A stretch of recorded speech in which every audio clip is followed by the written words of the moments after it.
और तकरीबन पिछले 3000 सालों से यहूदी ज़ायरीन इस झाड़ी की ज़ियारत के लिए इस पहाड़ पर आ रहे हैं। प्यारे दोस्तों, यहूदियों में एक अजीबोगरीब रवायत ये भी पाई जाती है और वो ये कि दुनिया के मुख्तलिफ खित्तों में बसने वाले यहूदी अपनी शादी के बाद कोहे तूर का रुख करते हैं। वो अपनी शादी के बाद पहली रात कोहे तूर के रास्ते में या फिर इसके दामन में कंबल ओढ़कर बसर करते हैं। यहूदियों का मानना है कि ऐसा करने से इनकी नई जिंदगी की शुरुआत इंतहाई मुबारक होती है और जबकि इस अमल के नतीजे में अगर औलाद पैदा हो तो वो भी स्वाले और नेक साबित होती है।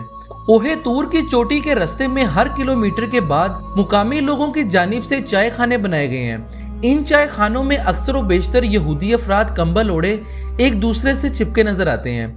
ये इनकी हजारों साल से चली आ रही रवायात का एक हिस्सा है।